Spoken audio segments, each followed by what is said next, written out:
Pues aquí estamos una semana más. Como les dijimos, nos despedimos la última semana con un hasta la semana que viene, si Dios quiere. Dios ha querido y aquí seguimos. Don Manuel, hoy tenemos un invitado muy especial. Yo me siento especialmente cómodo con el invitado de esta semana porque es un hombre bueno, no un buen hombre, Gracias. un hombre bueno. Me vea con buenos ojos. Un hombre bueno y trabajador que tiene una maravillosa historia que contarnos, una historia de amor a su patria, de amor al trabajo, de amor a su familia, una historia maravillosa de un hombre que ha hecho en su vida las cosas bien hechas y que, por la razón que muchas veces les explicamos, ¿no? Que creemos que hay personajes a los que se les puede exponer a ser vistos por muchos porque tienen un ejemplo que dar, porque han sido capaces de hacer muchas cosas por los demás, porque miran al mundo benignamente y por tanto no puede ser de otra manera que este programa les dé cancha, porque que sobre todo las personas jóvenes puedan mirarse en el espejo de hombres como don Manuel Lecuona, pues es una necesidad. Por eso está esta noche con nosotros y por eso le doy las gracias por estar con nosotros. Yo le doy las gracias por todos sus elogios. No son elogios.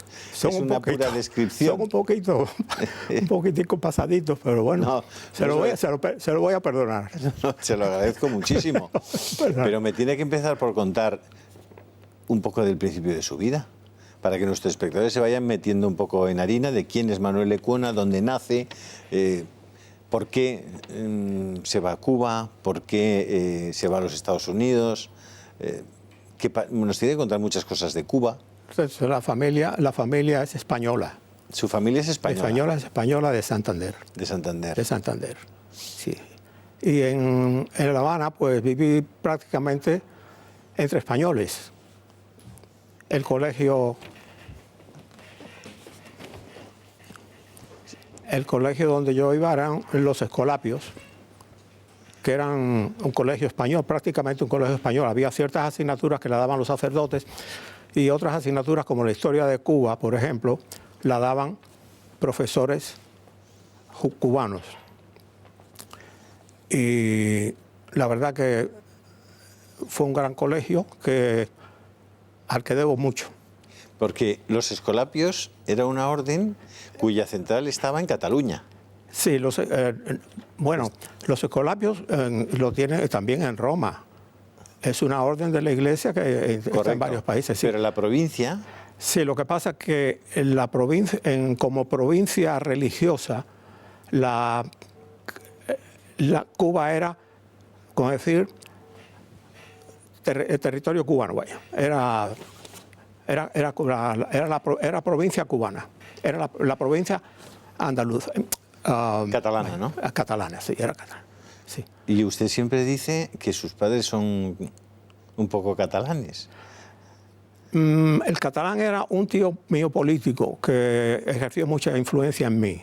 Era un hombre sumamente español, sumamente español. Y ese señor, cuando joven, parece que creo que formaba parte del Partido Comunista. Vaya, yo nunca le hice muchas preguntas, pero inclusive en su dormitorio tenía la bandera, de aquella época era la bandera republicana, pero cuando llega el golpe de Estado de los militares, pues él se puso del lado de Franco, ¿sí? Así que no sé por qué cambiaría, no, yo nunca le hice esas preguntas, pero era sumamente español. No andaba creyendo que si el país estaba en manos de un partido o en partido del otro. ¿Era un catalán de Sitges? De Sitges, pero muy español. Muy español. Sí. No era poco habitual entonces en Cataluña. Los catalanes se sentían españoles. Bueno, todos los sacerdotes que estaban en el colegio de los Escolapios se sentían españoles, claro, aunque eran catalanes también. Claro, claro. Pero catalanes de verdad. Tenían el sentido de pertenencia a la patria chica, que era Cataluña o Barcelona o exactamente, donde hubieran nacido concretamente, pero al mismo tiempo sentían la patria común. Claro. Y la sentían tanto los de izquierdas como los de derechas, ¿no? Estaban dispuestos todos a dar su vida por España. Si usted, por ejemplo, entraba en una habitación, porque ellos en el mismo colegio estaban, como era en el centro de la ciudad, el colegio, pues en el colegio estaban las aulas y estaban también las habitaciones de ellos. Usted entraba en una habitación de ellos y las imágenes de los santos todas tenían banderas españolas. ¿De los Escolapios en La Habana? En La Habana. Qué gracia, qué gracia. Sí. En ese momento, ¿qué relación había entre Cuba y España? ¿Los cubanos qué sentían por España? Pues no, era normal, no... ¿Se les integraba bien a los españoles allí? Oh, sí, sí, muy bien, sí, cómo no. Bueno, prácticamente, para dar una opinión, La Habana, yo la miraba casi como una capital de provincia, como Cádiz, por ejemplo. Una capital de provincia española. La calle donde yo vivía, por ejemplo, era toda la parte comercial de esa calle, porque era una calle muy larga, era la calle de Neptuno, pues toda esa zona, creo que el 90% de los negocios eran españoles o de hijos de españoles. Y entonces también había algunos también nietos de españoles que tenían el negocio ahí. ¿Usted tiene ahora 87? 87. 87 años. Sí. Cuando se produce la llegada de Fidel Castro, ¿qué edad tenía Manuel Lecuona? Pues yo creo que tenía, porque vaya, soy muy malo para las fechas. Fue en el año, vamos a sacar la cuenta, yo nací en el 29. Correcto. Y Fidel Castro llegó el 1 de enero del 59. Correcto. Así que serían 30 años. 30 años.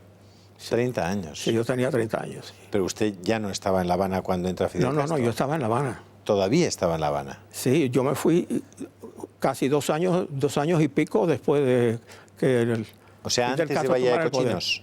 Antes de Bahía de Cochinos. No, después de la Bahía de Cochinos. O sea, en el 62. Sí, en el 62, en septiembre. En septiembre. Y bueno, pues ahí sí que ya nos tiene que contar cómo era La Habana pre-Fidel Castro y qué pasa con el castrismo cuando Fidel Castro llega allí. Bueno, por el primer año el cambio no fue muy grande, pero ya empezó, a partir del segundo año, ya empezó la cosa a cambiar. Ya empezaban a escasear cosas y ya empezaban a recortar un poco las libertades. Ya empezaban a destaparse. Pero vaya, ya llegó un momento que se vio de que ya se iba hacia la izquierda totalmente, hacia el comunismo. Porque ellos al principio no lo plantean así. No, al principio no. Al principio parecía todo el mundo estaba muy contento, había mucha gente bailando en la calle a ciertos días. Se celebraban carnavales, a pesar de que en la cabaña había presos que iban a fusilar, y los carnavales se celebraban en el malecón, o sea, a la vista, a los pies de la cabaña prácticamente. Pero ya empezaron a haber ciertas desavenencias hasta que ya se declaró el comunismo. ¿Usted prevé en un momento determinado que eso se va a cerrar, que el régimen se va a cerrar y decide marcharse a los Estados Unidos? Sí, naturalmente ya lo estaba viendo, cada día se veía más. Entonces yo dije, pues aquí, yo sé que esto como se convierta en un país comunista, la salida no, la van a cerrar. Va a ser muy difícil salir. Y efectivamente así fue. Lo que yo hice fue saqué el pasaje y lo iba difiriendo. Yo no tenía mucha esa necesidad de salir porque no tenía ningún problema. Aunque no importa que uno haga o no haga, se puede buscar un problema. Inclusive yo estuve de profesor en la Universidad de Villanueva Usted era contador público. Sí. Le hemos rotulado, en este programa hemos puesto Manuel Lecuona, contador público cubano. Sí, no, de Cuba. Es correcto. ¿Qué era un contador público? ¿Lo que hoy sería un auditor? Sí, un auditor. Vaya, es lo mismo. Lo que en Cuba la carrera se llamaba contador público. Como en Estados Unidos se llama ¿Era un funcionario? CPA. Entonces, ¿era un funcionario o no? No, yo era independiente. O sea, era como lo que eran aquí los ¿cómo se llamaban? intendentes mercantiles. Sí, por el estilo. ¿Una cosa sí. parecida? Por el estilo, sí. Por el estilo. Entonces usted trabajaba de contador público. En ese momento no, porque yo acababa la universidad. Yo acababa la universidad. Todavía estaba, pero además yo era muy joven. No, los 30 años los cumplí. Vaya, los cumplí casi terminando la carrera.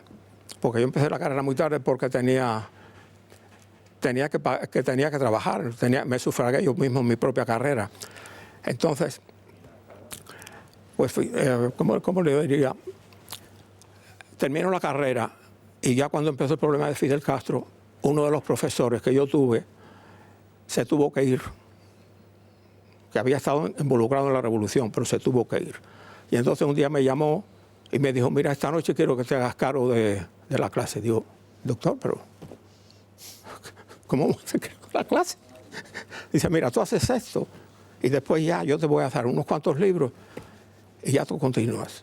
Y entonces me dejó a cargo de su cátedra en la Universidad Católica de Santo Tomás de Villanueva, lo cual era, como se dice, una patata caliente, porque ya no gustaba al gobierno la Universidad de Villanueva. Y cuando hablaron de que iba a haber un conato de desembarco de los americanos, empezaron a sacar las ametralladoras a la calle y a poner milicianos por todas partes. Y a ciertos profesores de la Universidad de Villanueva se los llevaron a un campo de fútbol. Allí era un estadio de pelota. Y ahí los tuvieron 3 o 4 días. Y un día, un vecino nuestro me dijo que me estaban vigilando la casa. Entonces, claro, yo tenía preparado por si acaso, por si algún día cerraban la salida, los pasajes. Poder salir. Y efectivamente, cerraron la salida, ya uno no podía salir por su cuenta, o sea, ir a la agencia de viajes, pedir un pasaje, irse la fecha que uno quisiera. Era el gobierno el que le ponía a usted cuándo se podía ir. Lo que sucedió es que en el intervalo, para el gobierno poder hacerse cargo de todo el papeleo, dieron un plazo de 3 meses para aquellas personas que tenían pasajes reservados que se pudieran ir. Y bueno, pues ahora me voy yo, gracias a Dios. Le tocó la Bonoloto. ¿Qué le Don parece? Manuel, le tocó la Bonoloto. ¿Estaba casado ya usted? Sí. ¿Y tenía niños? Sí, tenía niños. ¿Y salió con 2 niños chicos? Sí. ¿Cómo fue? ¿Recuerda ese día de la salida o qué? Bueno, el día de la salida fue el día que yo me di cuenta dónde yo estaba viviendo. Cuando yo vi el aeropuerto, que estaba vacío, lo único que había, vaya, no había nada más, los únicos pasajeros que había eran los que se iban en ese vuelo. Las demás otras personas que se veían eran milicianos, que lo tenían todo custodiado. Creo que en aquella época los vuelos serían 3 o 4 ¿Un al aeropuerto día. vacío? Todo lo demás estaba vacío. 50 o 60 personas para montarse en un para avión. montarse en el avión. Y eso Que eran sí, todos los que se marchaban del país. sí, eran los que se iban del país. Y entonces, claro, unos altavoces con discurso de Fidel Castro. Esa era La Habana de 1962. Pero ya yo dije, estaba viviendo por, ¿cómo decir? Algo parecido a un campo de concentración o una cárcel, porque lo que pasa es que uno no lo sabe, porque está claro en las calles, va a comprar, hacer sus actividades, que cada día se iban perdiendo esas actividades porque cada día los negocios iban cerrando. Ya no había inclusive zapatos, Fíjate. o muy pocos, y lo único que quedaban en los estantes de las zapaterías eran las cajas cerradas para que no se viera de que no había mercancía. Vamos a publicidad, como siempre, y con su permiso, unos pocos segundos, y estamos ahora mismo con don Manuel Lecuna.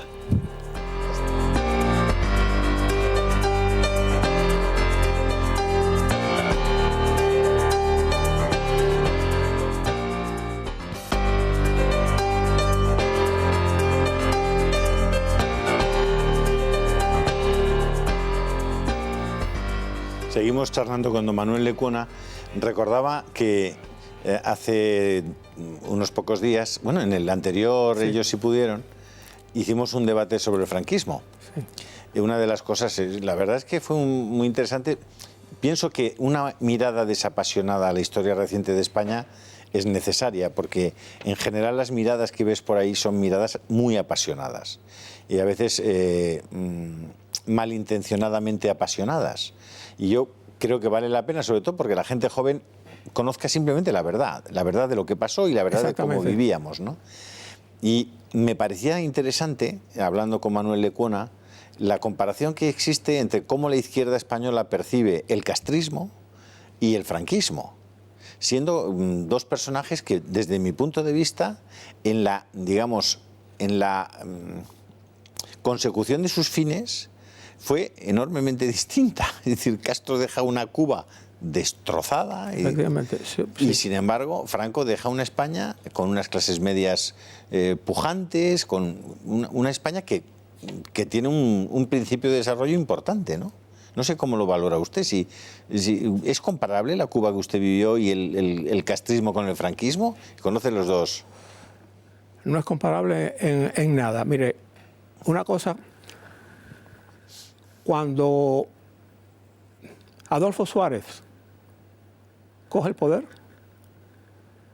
una de las primeras cosas que hizo fue comprar una edición del Wall Street Journal, el periódico de los negocios americanos. Correcto. Para mostrar lo que era España en ese momento. O sea, con la idea de que se conociese cómo estaba España, los negocios que se podían hacer, las conversaciones. Y en ese periódico, en esa edición, se puso que España era la 8ª potencia industrial. En ese periódico.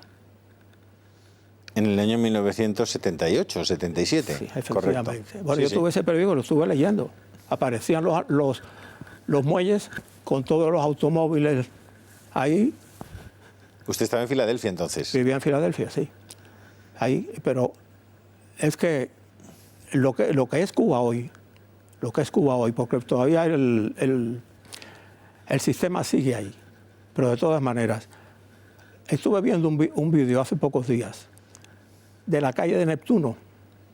Aparece que alguien se ha dedicado a ir por La Habana y desde el automóvil tomar vídeos y después los pone en internet. La calle de Neptuno es una calle que está en La Habana. Sí, en el centro de La Habana. Y una zona... Que yo no conozco porque nunca estuve allí. No, yo se lo explico. Es una zona, es una calle que empieza en el Parque Central y en cierta avenida ya deja de ser comercial y entonces se prolonga hasta casi la universidad. O sea que es una calle muy larga y es una de las principales calles de comercial, o era, de La Habana.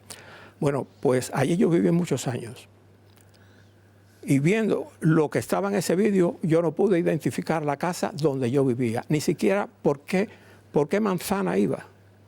Solamente vi una esquina donde un compañero mío de colegio en Los Escolapios, el padre tenía un bar, bueno, eso estaba todo tapiado con ladrillos, porque ahí vivía gente.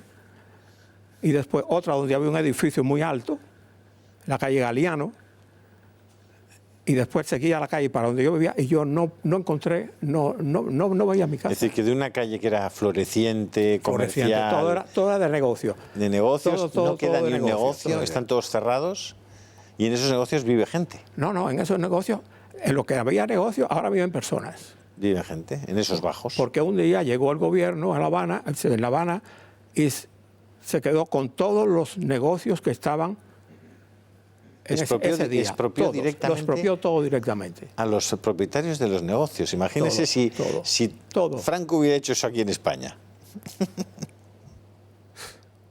Es muy curioso. Resulta sorprendente intelectualmente que haya personas que insistan en esa comparación. Mire, cuando un español, esto es mi opinión, el efecto que me causa a mí, cuando un español dice, porque total, era igual que Fidel Castro, igual que Franco. A mí me parece que ese español se está insultando él. Se lo digo sinceramente, porque comparar a Franco con Fidel Castro es algo que es increíble, pero verdaderamente increíble. Dicho por alguien que conoce la situación de Cuba muy bien. Le voy a decir una cosa, pero no se vaya a pensar de que yo soy un fanático de Francisco Franco. Si ahora, por ejemplo, le voy a decir esto, si ahora, por ejemplo, hay unas elecciones en las que Francisco Franco es uno de los candidatos a presidente, yo votaría por él. Pero si el señor Franco no hace un buen gobierno y se postula para las próximas elecciones, yo no voto por él. Si Franco dice que 2 y 2 son 4, tiene razón. Pero si Franco me dice a mí que 2 y 2 son 9, no. Es lo que te quiero decir. Crítica. Que no soy un fanático. Me gusta que me hablen, me gusta que me den razones. Usted echaba, cuando hemos charlado del tema cubano, usted se refiere muchas veces a la libertad. A la libertad. A la libertad. Sí. Porque quizás era más importante cómo les iban a robar la libertad que cómo les iban a robar los negocios. Oh, naturalmente. Pero lo peor del comunismo no es nada de eso. Mire, le voy a hacer un detalle simpático. Nosotros estamos aquí ahora en La Habana, ¿verdad? En la época de Fidel Castro. Y de repente se aparece, abre la puerta uno y dice ahí, llegó el jabón. Pues salimos todos a buscar el jabón, a coger el jabón, o llegaron la leche, o llegó la mantequilla. Porque eso lo he visto yo en La Habana, estando en una tienda, trabajando en la contabilidad de esa tienda, y avisaron de que llegó el jabón al doblar de la esquina. Pues la tienda se quedó con una sola persona, cuidándola. Todos los demás se fueron. Normalmente el comunismo constituye un ecosistema de miedo, de vigilancia. Ah, sí. El Comité de Defensa de la Revolución. De delaciones. Sí. Es decir, construyen una sociedad en la que nadie se fía de nadie. Nadie se fía de nadie, efectivamente. Y yo lo viví en Bulgaria en algún momento, que claro. me tocó visitar la Bulgaria comunista, la Yugoslavia comunista, y me pareció que aquello realmente era invivible. Es decir, eran regímenes inhumanos. Inhumanos. Eran regímenes para animales. Realmente, ¿no? Muy malo. Y que es verdad, hay mucha gente que dice, bueno, es verdad, en Cuba hoy hay unos médicos fantásticos, sí. Hay unos profesores, hay unos tipos que juegan al béisbol mejor que los americanos, pero la gente allí no tiene libertad. No y la quinta esencia del ser humano es ser libre. ¿Sabe lo peor de todo? A pesar de que en cada bloque hay, que yo creo que se seguirá igual, que eso no, el Comité de Defensa de la Revolución, allí lo tenían usted vigilado todo el día. Quién entra, quién sale de su casa, los paquetes que salen o que entran, inclusive pueden venir y decir, alguien que salga de su casa con un paquete, le dice que no tiene que mostrar el contenido. Pero aún así todo lo peor es que usted no puede ejercer su derecho a hacer lo que quiera. A hacer lo que quiera, a tener su iniciativa. Usted quiere estudiar una carrera, quiere ser artista, quiere ser escultor, quiere ser literato, no tiene ningún derecho, porque todo tiene que ser de acuerdo con el gobierno. Pudiera ser que hubiese alguna profesión donde se pueda ejercer libremente, pero generalmente usted no puede desarrollar lo que usted es. No puede. Sí, siempre sí. El Estado está ahí. Son regímenes del miedo. Y tiene que hacer lo que el Estado diga. Sí. Y yo lo que no me puedo explicar es cómo, han habido varios, no ha habido un solo país comunista en el mundo, han habido varios, donde todos han actuado, los gobiernos de esos países han actuado exactamente igual, el mismo sistema. Y todavía hay gente que no, se cree que eso es una broma, que le están haciendo un cuento. Eso resulta especialmente chocante porque, vamos a ver, los hechos son los hechos. Los hechos son los hechos. Por tanto, usted podrá decir lo que quiera, pero lo que ocurre en Cuba hoy es lo que ocurre en Cuba. Es lo que ocurre. Le pongo un ejemplo. En China se llevan matando sistemáticamente a las niñas cuando nacen o antes de nacer, porque el Estado ha decidido que lo que conviene durante muchos años era que hubiera varones. Claro. ¿Vale? Hoy el desequilibrio entre varones y mujeres en China es espantoso. Tanto es así que han tenido que rectificar sus políticas los chinos. Pero han matado a millones de niñas. A millones de niñas por el hecho de ser niñas. Sí. ¿Usted ha escuchado alguna organización feminista? Ninguna. Un lamento, una pequeña protesta, una pequeña manifestación enfrente de la embajada china. Nunca. Lo que significa que la ideología para ellos es algo que se construye en función de sus intereses y para la que la verdad no tiene la más mínima importancia. Sí, no tiene importancia ninguna. Y eso resulta dramático, porque ¿cómo peleas contra eso si la verdad no tiene importancia, Manuel? ¿Cómo se puede pelear contra eso si para ellos la verdad no importa, no interesa? ¿Qué rayos haces? ¿Qué rayos haces? No sé si se ha hecho este planteamiento alguna vez. Pues yo me lo he hecho de la siguiente manera, en términos generales. Yo creo que lo que tiene que buscar el hombre, siempre me ha gustado buscar la verdad. Y cuando he descubierto la verdad, porque yo pensaba, había cosas que yo no entendía.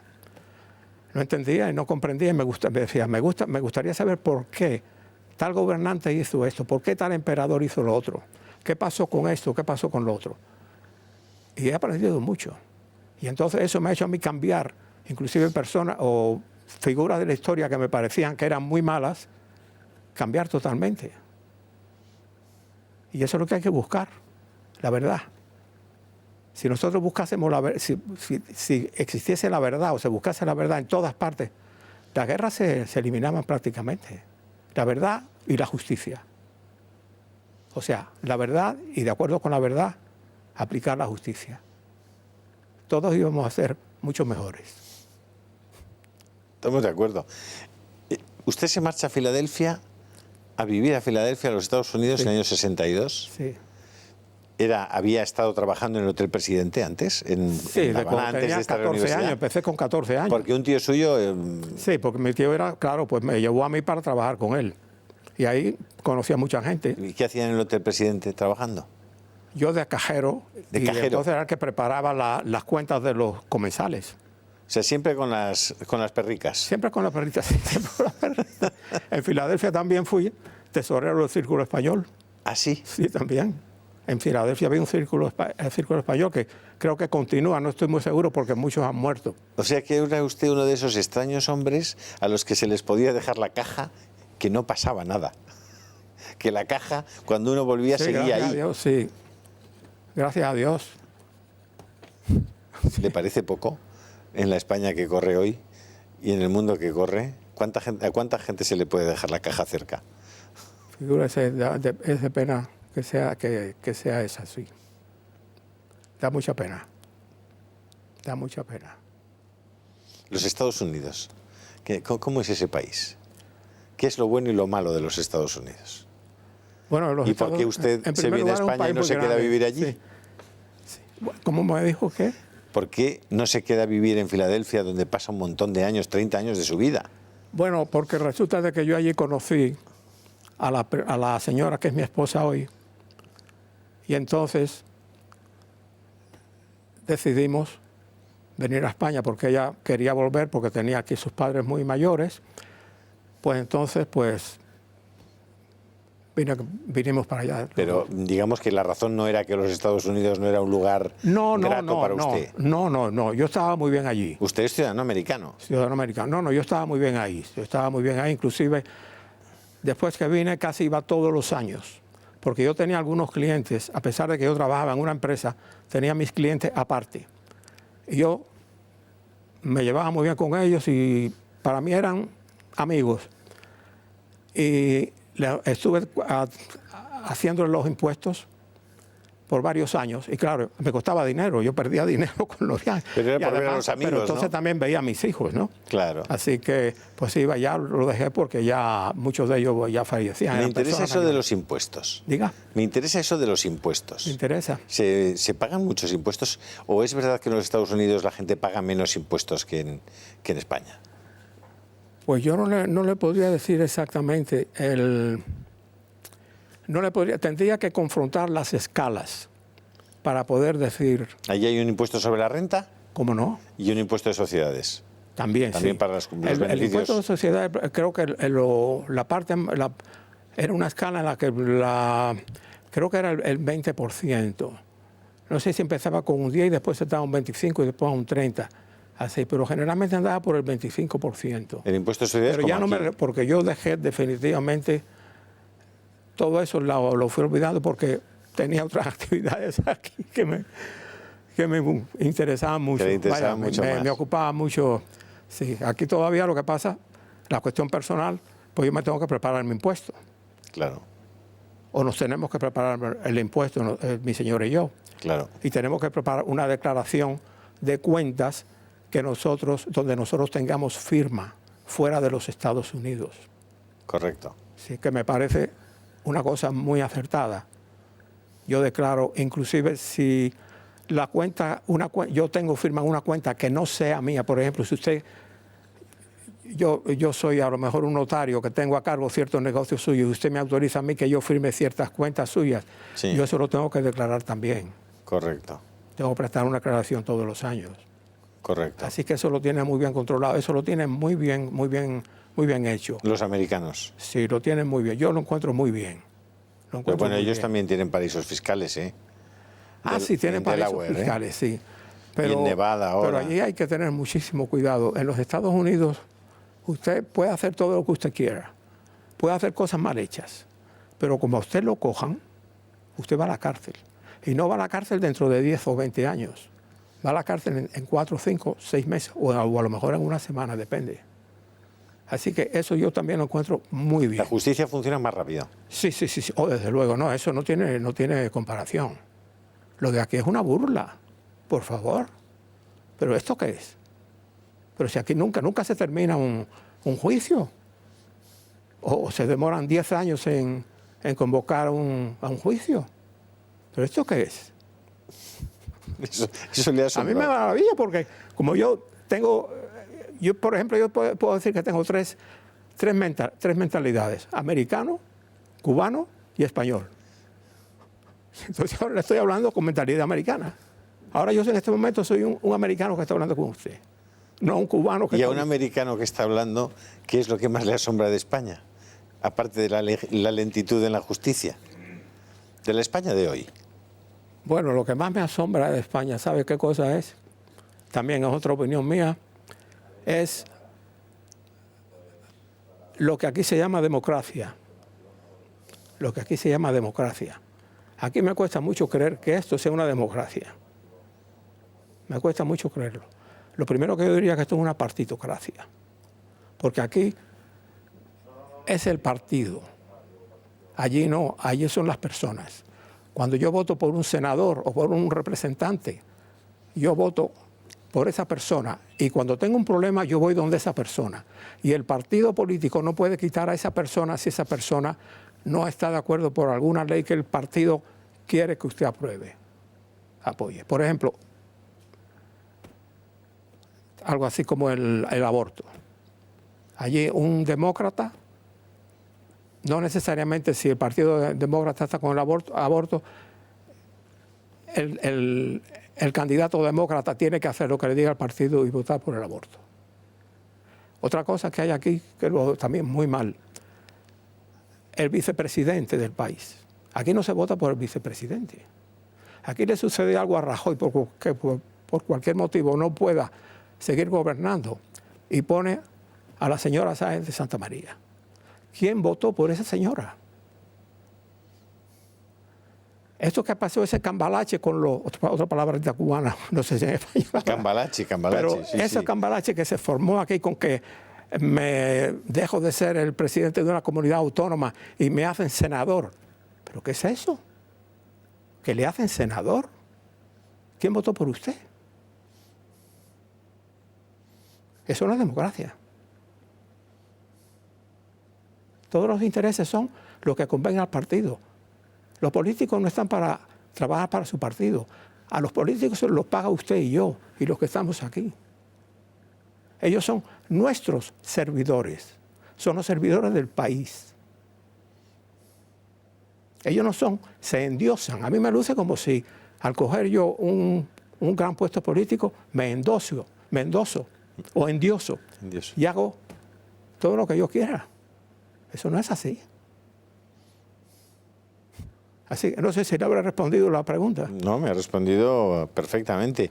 Evidentemente hay mucha gente que cree que esta es una democracia que tiene No lo es. Pues mi opinión, muchas le he lagunas. hablado, la opinión de un norteamericano, no lo es. Hombre, no es poco importante en una democracia que la justicia no funcione. No es poco importante en una democracia que haya policía corrupta y no se depure a esa policía. No es poco importante en una democracia que los diputados no tengan el mandato directamente de sus electores. Naturalmente. No, claro, no es poco importante que haya una democracia que no respeta algo anterior a la democracia, que es el derecho natural, y esas leyes que constituyen el fondo y la raíz de la dignidad humana. Es decir, hay muchas cosas que pervierten una democracia. Y no, la legitimidad no solamente tiene que ser de origen en una democracia, sino que tiene que legitimarse en el ejercicio del poder. Mire, ¿sabe otra cosa que me gusta de los Estados Unidos? Que cuando uno habla con otra persona de política, y esto lo noté yo en todas partes donde yo he estado, sobre todo inclusive entre los compañeros de trabajo. Primera cosa que les voy a decir, allí no se habla mucho de política, tanto nacional como internacional. Pero cuando se habla, si hay alguno que no opina con los demás, allí no se insulta a nadie. Se le respeta. Allí lo bueno que tiene es que la otra persona que no está de acuerdo con lo que dice el otro, lo escucha. Lo escucha. Lo escucha. Y eso es muy importante. Pues aquí, don Manuel, cuando alguno de nuestros espectadores haya escuchado que no se puede comparar a Castro con Franco, habrán desconectado o nos habrán llamado de todo. Yo lo siento mucho, pero vaya, yo no me voy a disgustar. Claro. Yo no me voy a disgustar. Hay una cultura del diálogo real, ¿eh? Sí. No del diálogo teórico, porque aquí es el diálogo del que hablan es un diálogo teórico. Sí. El diálogo de verdad, el diálogo de los oídos abiertos al otro, en el que no estoy pensando qué te voy a responder, sino estoy pensando qué estás diciendo, y si lo que estás diciendo tiene sentido, y si es razonable, y si es compartible. Sí. Ese diálogo aquí, ese diálogo no existe. Bueno, le voy a decir una cosa. Ya que usted dijo a alguien que nos estuviese oyendo que cortaba, le voy a decir a esa persona, que a lo mejor son más de una, que él hubiera hecho si él está en un bando en la guerra civil, en un bando de la guerra civil, y otra persona que está en el otro bando necesita ayuda porque está en Francia, durmiendo a lo mejor en el hueco en una playa, custodiado por un senegalés. Sí. Y esa persona le escribe una carta pidiendo ayuda. Uno que se estuvo tirando tiros con esa persona. O sea, ese tirándose tiros con esa persona. ¿Entendido? Yo creo que ¿Qué sí. hubiera hecho esa persona? Antes ¿Le hubiera mandado dinero a ese otro? Pues yo lo he hecho. Y si yo hubiera estado, vaya que por la edad y por estar en España, hubiera peleado en la guerra civil, a ese individuo al que yo ayudé, sí, le hubiera estado tirando tiros. Le hubiera pegado tiros. Pero la guerra se acabó. Esto del republicano francés nos lo cuenta ahora, pasados unos segundos, hasta ahora mismo.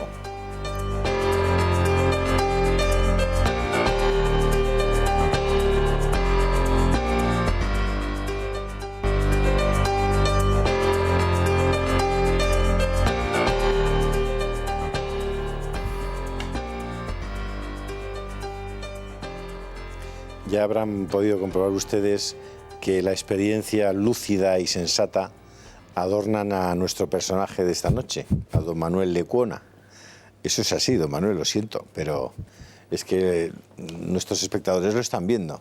Por tanto, yo nada puedo añadir a eso, y mucho menos restar de eso, ¿no? Me gustaría que me explicara cómo un republicano que se va al final de la Guerra Civil a Francia conecta con un cubano que está en La Habana. ¿Esa historia cómo es? Bueno, él no conectó directamente conmigo, él conectó con mi familia, porque yo a él no lo conocía.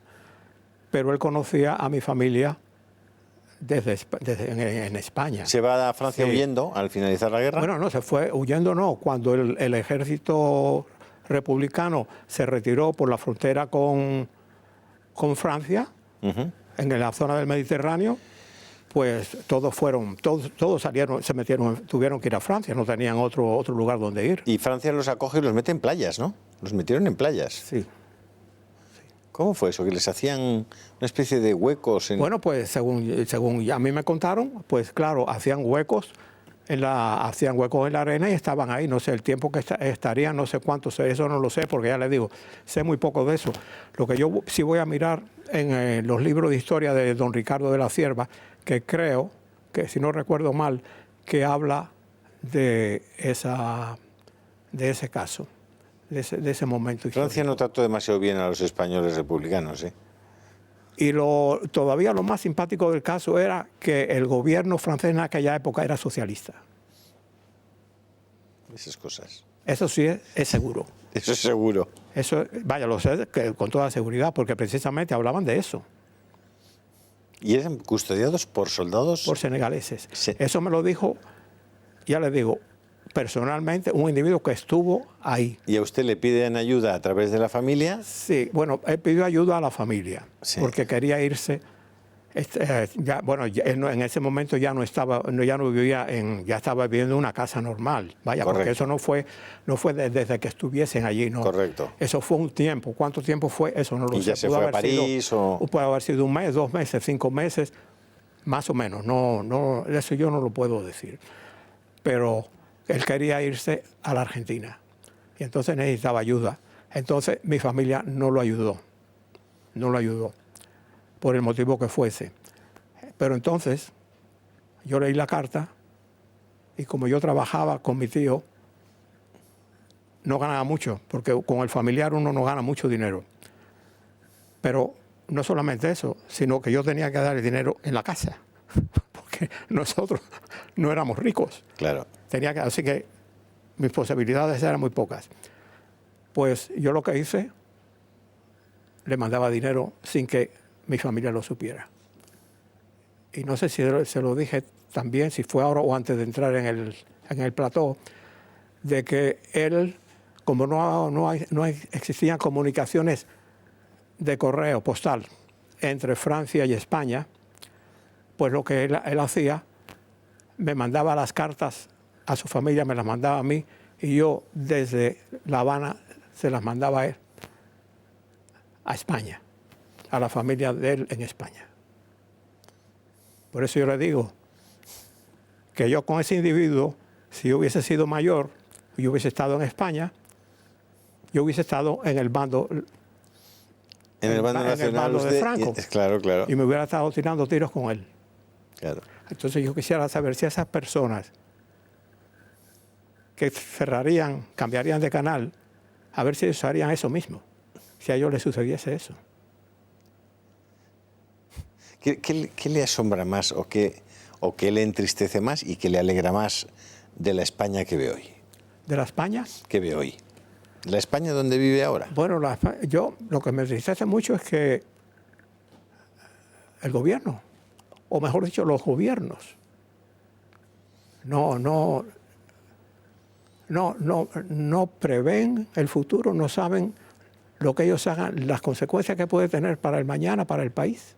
Es un asunto muy serio, sobre todo con la posición, la posición que tiene España en el mundo, la geográfica. Es un punto muy importante en el mundo. Por lo menos hoy, quizás dentro de 100 años, sea las Filipinas, porque todo habrá ido para el Asia. Todo el gran comercio mundial estará por esa zona, a lo mejor, con Australia y en la zona oeste toda la parte oeste de los Estados Unidos y de Sudamérica. Pero hoy en día España prácticamente es el centro del mundo. Separa 2 continentes. ¿Y por qué le preocupan o le desagradan tanto los gobernantes españoles de ahora? No es que me desagraden, es que tengo que decir lo que hay, cuál es la situación española, pero no se dan cuenta. La deuda que tiene España hoy en día, ¿cómo se va a pagar? ¿Cómo se va a pagar? Mira, hace pocos días estuve leyendo, no sé si era una comunidad autónoma o un ayuntamiento, que tenían superávit. Pues ya estaban buscando la manera de tener otro gasto para emplear ese superávit en ese nuevo gasto. ¿Por qué no lo emplean en pagar la deuda? Es que no hay un gobierno central que controle todo. No hay ningún gobierno central que controle los presupuestos de cada comunidad autónoma y tenga que responder cuando se pasan de los presupuestos como se hace en una empresa. Pues en las empresas donde yo he trabajado, los presupuestos todos los meses había que explicar el por qué tal partida sobrepasaba tal por ciento del gasto que se había presupuestado. ¿Por qué no se puede hacer en este gobierno? ¿No se hace? Les pregunto yo a usted ahora. No, yo no sé por qué no se hace, pero la cultura en este momento de muchos gobiernos europeos, piense usted también en los Estados Unidos, es decir, los déficits públicos son enormes. Estados Unidos es un país con una deuda gigantesca. Italia tiene una enorme deuda, aunque es menor que la española. España debemos ya el PIB de todo un año y un poco más. Es decir, que efectivamente no somos capaces de tener gobiernos o de promover o proponer gobiernos que sean capaces de contener el gasto público. No lo entienden, que no se puede gastar lo que no se tiene. Eso no entra en la mente de estas personas. Yo lo que veo es que parece que no hay nadie que se responsabilice con su trabajo, que se haga responsable, que se decida a hacer algo, que no tenga miedo. Si es que tienen miedo, no sé. ¿Y lo de Cataluña? ¿Qué hay de Cataluña? ¿Cómo? Bueno, eso no tiene nombre. Eso no tiene nombre. ¿Y de Navarra? ¿Qué hay de Navarra? Me devuelve la pelota a un navarro. Es que es el mismo caso, sí, exactamente, es el mismo caso. Sí. También por eso, y el País Vasco. ¿Y lo que puede pasar con Galicia? O con Andalucía. Porque eso ya es un virreinato aparte. Allá hacen lo que les da la gana. Supóngase usted que ahora suban los intereses. ¿Qué va a pasar con los intereses que hay que pagar, que el pueblo español tiene que pagar de la deuda? Don Manuel, que van a subir. Los americanos ya lo han subido otra vez un cuartillo y aquí probablemente vamos a tener que subir los ¿Usted sabe lo que es? 1 billón 100.000 millones. 1.100.000 millones. Si subes un cuartillo, ¿lo que significa? ¿Cuándo se va a empezar a pagar eso? ¿A qué están esperando? ¿Pero qué es lo que se creen? Son cosas que uno... ¿Cómo se llama en Estados Unidos? Rate off. ¿Cómo dice? Rate off significa write off. dejar a cero la deuda. Bueno, eso sería paid off, no write off. No, write off es cancelarla, vaya. Claro. Dejarla, bueno, pues la perdimos si fuera. Ese es write off. Lo que hay que hacer es pagarla. Sí, sí, off. pero olvídese del payoff. Pero, ¿y cómo se va a hacer el write off? Pues como han hecho con Grecia, por ejemplo. Al final, ¿qué han hecho con Grecia? Le han condonado una parte de la deuda. Le han hecho un write-off de una parte de la deuda. Al final, yo creo que en el fondo todos están pensando que un día eso solo saltará y se arreglará. Porque si no, realmente es muy difícil de explicar que alguien siga endeudando a un país de esa manera. Pero piense usted también, don Manuel, en qué han hecho con el tema de las pensiones. Igual. Es decir, es que no eran capaces de ver hace 20 años cualquier actuario de seguros. Le hubiera dicho, mire, dentro de 20 años va a pasar esto, exactamente eso, porque la curva demográfica era clarísima. Sin embargo, no han sido capaces de... Ha pasado con la estiba, una cosa de mucho más corto plazo. El tema de la estiba tenía 2 años. Han estado 2 años en el que estamos pagando una multa diaria. Todos los españoles, todos los que estamos aquí, estamos pagando una multa todos los días a Europa por el tema de los estibadores, porque no hemos sido capaces de adaptarnos a la legislación europea de la estiba. Oiga, ¿quién responde de esa multa? Que la paguen ellos, ¿no? Digo yo, que paguen ellos la multa. Pues no, aquí no responde nadie, no. El gobierno español ya pagará la multa. El gobierno español no paga ninguna multa. La pagan los españoles la multa. Y otra vez en el Parlamento echan atrás el decreto y ahora la multa puede ser incluso mayor. Naturalmente. Era un sector regulado, que había una especie de organizaciones en todos los puertos para contratar a los trabajadores y ahora resulta que es el Estado el que tiene que pagarles a esos trabajadores. ¿Y los taxistas, don Manuel? Que compraron licencias a 150.000, a 100.000, a 200.000 euros para poder ejercer de taxista y ahora les ponen a otros que no hace falta requisitos y a los que les meten ahora pocos requisitos, pasado mañana les pondrán a otros que hacen falta menos requisitos. ¿Dónde estamos? Nadie se responsabiliza con nada. ¿No? Nadie piensa. Solamente piensan en el partido. Bueno, en la conquista del poder, ¿no? Exactamente. Así que no sé lo que va a pasar. Porque si en Grecia pasó lo que pasó, y de acuerdo con lo que yo he oído viendo los canales de televisión, oyendo la radio, que si sucede algo en España como ha sucedido o está sucediendo en Grecia, que la cosa va a ser muchísimo peor. Va a ser un problema muy grande para Europa. Eso es lo que yo he oído. Sin duda. ¿Ha visto las leyes de género que se están dando en España? ¿Las conoce? Bueno, ¿Quiere hablar de eso? Ya. Yo no sé si estaré ofendiendo a alguien. No quisiera decir nada que no gustase, pero lo tengo que decir. Mire, parece que en España hay en el aire, hay unos microbios de imbecilidad. Yo creo que estamos pasando ya al terreno imbécil. Porque es una tontería tan grande de que si son esto, que si son lo otro. ¿Sabes cuántos géneros hay ahora? ¿Cuántos géneros hay ahora? Ya no son el niño y la niña, masculino y femenino. ¿Pero cuántos hay? ¿Pero eso qué cosa es? Y que si yo me puedo cambiar, yo mañana puedo decir que soy una señora. ¿Pero esto qué es? ¿Pero eso es de tontos o qué? ¿Qué es eso? Eso es incomprensible. Piénselo. Es incomprensible. ¿Y por qué ocurre esto? ¿Por qué ocurre que gente aparentemente normal y sensata de repente parece que se vuelve medio tarumba y empieza a decir cosas que difícilmente justificables por la razón? La verdad que es muy difícil. Yo no le podría dar la respuesta. ¿Hemos apartado a Dios de nuestras sociedades? Ese es el otro problema. Imagínese usted que Dios no existiese. ¿Cómo usted se sentiría? Yo me sentiría muy mal. Si Dios no existiese, ¿qué sería de nosotros?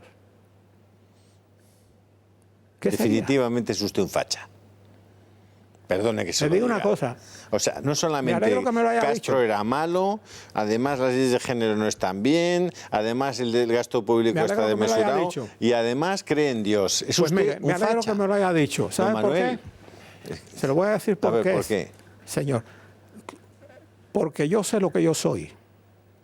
Sin embargo, usted que me llama facha a mí, usted no sabe lo que es. Y yo le voy a decir a usted, ya que usted me ha insultado o ha tratado de insultarme a mí, yo le voy a insultar a usted con una palabra que no es mala. Le voy a decir que usted es un tonto. Y tonto es lo peor que se puede ser en este mundo. Un tonto. No sabe usted, un tonto ignorante. Usted no sabe lo que se ha perdido, no siendo facha. Así. Me está elogiando. Me está elogiando. A usted me da pena. Usted es sin Dios. Pero ¿a dónde usted va? ¿Qué es lo que usted espera? ¿Usted qué cosa es?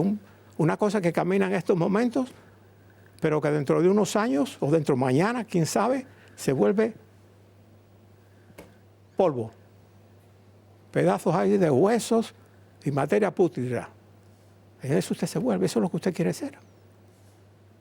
Si usted me dice a mí que Dios no existe, yo le digo que yo no tengo pruebas. Usted tampoco tiene pruebas de que Dios no existe. No existe. Así es. O sea que al final sí que se apartar a Dios de nuestra sociedad. Pues yo lo veo muy malo para esa sociedad. Yo no lo aconsejaría. Yo en mi vida he notado muchas veces que hay algo que me ayuda. Y ese algo, el que está ahí arriba, que está.